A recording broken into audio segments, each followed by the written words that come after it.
Hello friends, welcome to our channel AC technical. दोस्तों, गर्मियां आ चुकी हैं और इस समय आप क्या कर रहे हो? आप जा रहे हो एसी लेने, एसी खरीदते हो। इस समय आप 40,000 से 50,000 रुपये का इस समय एसी खरीद रहे हो, बढ़िया से बढ़िया एसी खरीद रहे हो। लेकिन दोस्तों, आपका एसी कूलिंग नहीं करेगा। अब आप सोचोगे भाई ये क्या बोल रहा है, अभी एसी लिया नहीं, ले भी लिया अभी स्टार्ट नहीं हुआ, ये कह रहा है कूलिंग नहीं करेगा। तो मैं आपको सच्चाई बता रहा हूँ, आपका एसी कूलिंग नहीं करेगा क्योंकि आप एक गलती करोगे। एसी को लगवाते समय एक गलती करोगे जिसकी वजह से आपका एसी कूलिंग नहीं करेगा। एसी ठीक है, एसी बिल्कुल ठीक है, एसी में कोई फॉल्ट नहीं होगा, लेकिन जहाँ पर आप एसी लगवा रहे हो वहाँ पर फॉल्ट होगा। जी हाँ दोस्तों, मैं आज आपको कुछ बातें बताने वाला हूँ, आप समझ लीजिए, जिससे क्या है आपको पता चल जाएगा आपको विंडो एसी ज़रूरत है या स्प्लिट एसी की ज़रूरत है, या दोनों में से कौन सा एसी किस कंडीशन में आपने लगवाना है, जिससे दोस्तों आपका एसी कूलिंग करेगा, आपको किसी भी तरह की कोई भी प्रॉब्लम नहीं आएगी। तो दोस्तों, इससे पहले आप वीडियो को लाइक कर दीजिए, चैनल को सब्सक्राइब कर दीजिए, क्योंकि ऐसी नॉलेज, बढ़िया नॉलेज आपको मिलने वाली है सिर्फ़ और सिर्फ एसी टेक्निकल पर। जैसे जैसे टाइम मिलेगा वैसे वैसे आपके लिए वीडियो आती रहेंगी और मेरी कोशिश रहती है डेली आपके लिए एक वीडियो लाना, डेली आपको बताना कि आपने क्या गलती नहीं करनी है, और आपका एसी कूलिंग नहीं कर रहा तो उसके अंदर क्या फ़ॉल्ट हो सकता है, जिससे क्या है आपके पैसे भी बचेंगे और आपका एसी भी अच्छा चलेगा। तो दोस्तों, सबसे पहले मैं आपको बता दूं, अगर आप एसी ख़रीदने जा रहे हो तो एक चीज़ का ध्यान रखना है। अगर आप विंडो एसी लेने जा रहे हो, चाहे आप स्प्लिट लेने जा रहे हो, विंडो एसी लगवा लो चाहे स्प्लिट एसी लगवा लो, एक बात का ध्यान रखना, जहाँ पर भी एसी लगेगा, विंडो और स्प्लिट का आउटडोर जहाँ पे भी लगेगा, उसके पीछे स्पेस होना चाहिए। स्पेस मतलब खाली जगह होनी चाहिए उसके पीछे। ये नहीं है आप जीने में एसी लगवा रहे हो, पीछे बंद है, इतना गैप है। बात समझ रहे हो आप? अगर आपने एसी यहाँ पे लगवाया और यहाँ पे दीवार है तो आपका एसी कूलिंग नहीं करेगा। 30,000 का एसी ले आओ, 50,000 का एसी ले आओ, अगर यहाँ एसी लगवा रहे हो विंडो एसी और यहाँ दीवार है, या यहाँ आउटडोर लगवा रहे हो यहाँ दीवार है, तो आपका एसी बिल्कुल भी कूलिंग नहीं करेगा, बार बार बंद होगा। आप किसी को भी बुला लेना, कंपनी को बुला लेना, मैकेनिक को बुला लेना, भाई साहब आपका एसी बिल्कुल भी कूलिंग नहीं करेगा। उसके बाद जहाँ पर भी एसी लगवाओ दीवार नहीं होनी चाहिए। उसके अलावा किसी तरह की बालकनी है तो बालकनी बंद नहीं होनी चाहिए। बालकनी हो कोई इशू नहीं है, लेकिन बालकनी ओपन होनी चाहिए। ऐसा होना चाहिए, वेंटिलेशन होना चाहिए कि अगर हमारा एसी यहाँ पे लगा है, ये बालकनी है, तो यहाँ पर पीछे हवा जाने का रास्ता हो। कई बार शीशे लगे होते हैं, या आप लोग शेड लगवा लेते हो, या आप लोग कवर करवा लेते हो, अगर बंद है तो भैया वहाँ पे एसी मत लगवाना। पूरा गर्म होके हीटअप होके कंप्रेसर ट्रिप कर जाएगा और आपका कंप्रेसर नहीं चलेगा, कूलिंग नहीं होगी, मैं बार बार बोल रहा हूँ।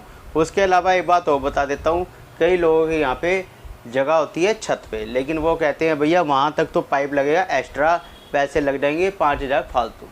तो भैया एक बात और बता दूँ, उसके चक्कर में आप क्या करते हो, आप करते हो एसी को लगाते हो शाफ्ट में, शाफ्ट में लगाते हो। शाफ्ट में यहाँ पे एसी लगा, यहाँ इतनी शाफ्ट है और पीछे जगह नहीं होती, जिसकी वजह से एसी बार बार ट्रिप होना शुरू हो जाता है। अगर आपके घर पे जगह नहीं है, शाफ्ट में जगह है और छत पे जा सकता है, कोशिश कीजिए स्प्लिट एसी को छत पे ले जाने की। विंडो, कई बार विंडो शाफ्ट में होती है, विंडो में लगवा लेते हो, शाफ्ट है तो एसी कूलिंग नहीं करेगा, वहाँ पे विंडो मत लगवाना। शाफ्ट में बिल्कुल भी, शाफ्ट में विंडो एसी बिल्कुल भी मत लगवाना। कोशिश करो वहाँ स्प्लिट एसी लगे, उसका आउटडोर छत पे ले जाना, बालकनी में ले जाना।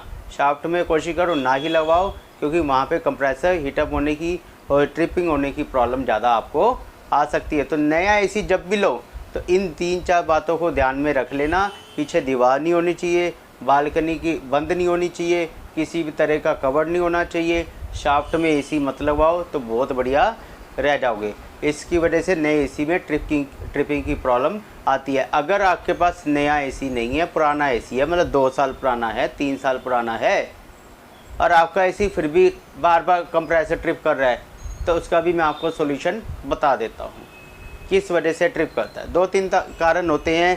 पहला कारण होता है आपका एसी का आउटडोर गंदा। जी हाँ दोस्तों, आउटडोर बिल्कुल चौक होता है, जो उसकी कॉइल होती है, कॉइल के अंदर फिन्स होती, कॉइल में जो फिन्स होती है उसके अंदर मिट्टी जमी होती है। अब क्या होता है, कई बार आप सर्विस करवाते हो, इंडोर तो आप देख लेते हो, आउटडोर आप नहीं देखने जाते हो, छत पे नहीं जाते हो या बाहर नहीं जाते हो। वो क्या करता है, आपका बाहर से जो स्टील का होता है उसको तो चमका देता है बंदा, लेकिन जो कॉइल है धोनी है उसको नहीं धोता, जिसकी वजह से अंदर कॉइल गंदी रह जाती है और एसी बार बार ट्रिप होता है। बार बार ट्रिप होगा, कॉइल गंदी है, एसी सर्विस करवा लिया, 500 रुपये दे दिए, वो 500 रुपये जीरो है, जीरो। जी हाँ दोस्तों, वो 500 रुपये बिल्कुल जीरो हैं। आपके एसी की सर्विस नहीं हुई है, दोबारा मैकेनिक को बुलाओगे, अच्छा मैकेनिक आएगा, उसको समझ होगी, वो बताएगा आपका कंप्रेसर क्यों ट्रिप हो रहा है, गंदा है, दोबारा सर्विस करवानी पड़ेगी। 500 तो जीरो हो गए, दोबारा 500-600 रुपये आपसे ले जाएगा।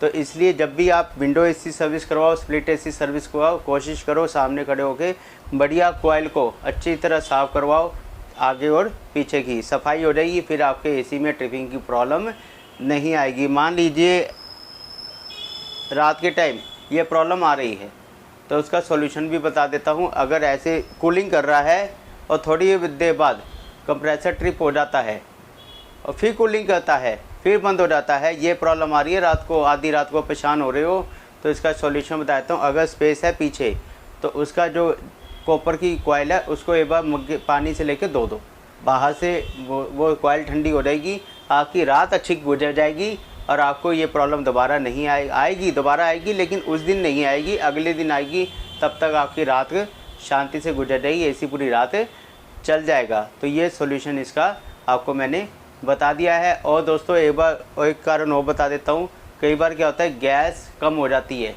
या वोल्टेज ज़्यादा अप डाउन होती है, जिसकी वजह से भी कंप्रेसर ट्रिप कर जाते हैं। अगर गैस कम होगी तो उसकी वजह से भी हीटअप होकर कंप्रेसर ट्रिप कर सकता है। अगर आपके यहाँ पे वोल्टेज का इशू है तो भी कंप्रेसर ट्रिप कर सकता है। तो ये थोड़ी बातें हैं, इन बातों को आप ध्यान में रखिए। नया एसी लोगे तो क्या क्या सावधानियाँ बरतनी हैं, उसके अलावा आपने एसी के अंदर क्या क्या चीज़ें देखनी है, सफाई अच्छी तरह करवानी है। वोल्टेज स्टेबलाइजर अगर ख़राब है तो उसको चेंज करा लीजिए, जिससे क्या है वोल्टेज का इशू नहीं होगा, कंप्रेसर ट्रिप नहीं करेगा। उसके अलावा दोस्तों आपके एसी के अंदर और कोई फॉल्ट नहीं होगा। ये 3-4 कारण होते हैं जिसकी वजह से कंप्रेसर ट्रिप करता है, एसी बार बार बंद होता है। तो दोस्तों आज ही वीडियो करते हैं यहीं पे ख़त्म। ट्रिपिंग की प्रॉब्लम आपको मैंने बता दी है, 3-4 कारण होते हैं। नया एसी ले रहे हो तो भैया ध्यान रख लेना, बाद में परेशान हो जाओगे। खुलने के बाद चेंज नहीं होता है, सील्ड पैक तो चेंज हो जाएगा, खुलने के बाद चेंज नहीं होगा। तो दोस्तों वीडियो अच्छी लगी तो लाइक कीजिए, चैनल को सब्सक्राइब जो कीजिएगा, क्योंकि ऐसी ही वीडियो, ऐसी ही नॉलेज, ऐसी ही अपडेट आपके लिए मैं रेगुलर लाता रहूँगा। मिलते हैं एक नई वीडियो के साथ, तब तक के लिए बाय बाय, टेक केयर।